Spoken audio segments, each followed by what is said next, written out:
Ada sebuah buku yang menurutku cocok untuk dibaca oleh yang berumur 20 tahunan atau untuk mereka yang baru merintis karir di usia muda. Karena bisa membuka mata, kenapa kita itu harus berinvestasi lebih dini. Judulnya The Latte Factor. Kalau kamu mampu beli kopi latte, kamu mampu beli apapun. Sebuah buku fiksi ringan dengan tema finansial, berdasarkan pengalaman pribadi penulisnya. Yang bercerita tentang perjalanan tokoh utamanya, Zoe, seorang wanita muda yang bekerja di perusahaan ternama dengan gaji yang cukup oke untuk seumuran dia. Apalagi dia ini single. Tapi dia merasa uangnya tidak pernah cukup. Impian travelingnya cuma jadi impian, karena tidak punya tabungan gara-gara gaya hidup dan planning keuangannya yang berantakan. Sampai suatu hari dia bertemu Henry, seorang barista bijaksana yang sebenarnya orang kaya, yang mengajarkan 3 rahasia sederhana tentang uang. Dan dari situlah hidupnya perlahan-lahan berubah. Apa saja 3 rahasia itu? Yang pertama, bayar dirimu sendiri dulu.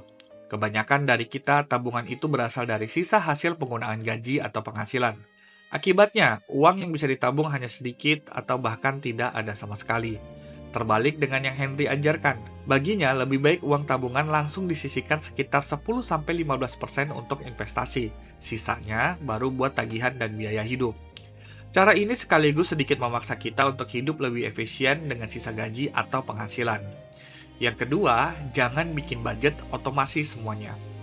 Budgeting itu melelahkan. Di awalnya saja rajin mencatat, lama-lama akan terasa berat karena butuh disiplin yang tinggi. Maka atur saja di rekening gaji untuk melakukan auto debit ke rekening investasi 10-15% setiap menerima gaji. Yang ketiga, temukan latte faktor kamu. Apa itu latte faktor? Bukan tentang kopi, ini tentang pengeluaran kecil yang tidak terasa. Tapi kalau dikumpulkan dalam setahun, jumlahnya cukup bikin terkejut.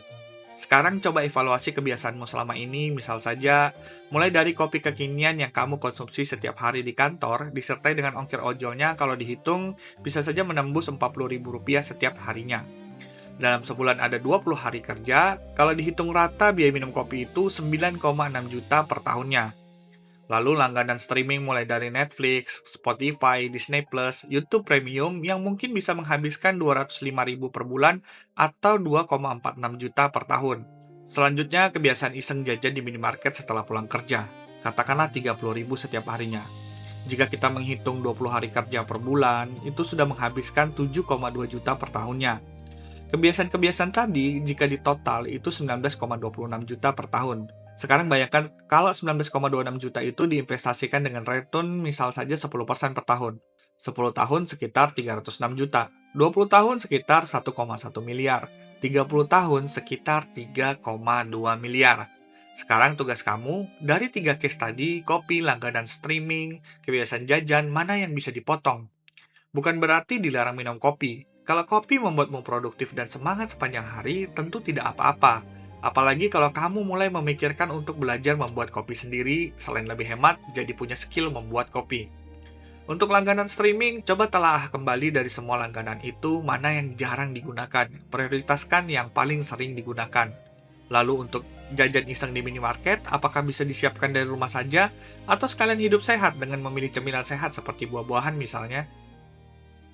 Kalau baca bukunya secara menyeluruh, The Latte Factor itu bukan berarti tentang kita berhenti minum kopi. Bukan tentang jadi pelit, tapi tentang kesadaran. Kesadaran bahwa kita punya lebih banyak kontrol atas keuangan kita daripada yang kita kira.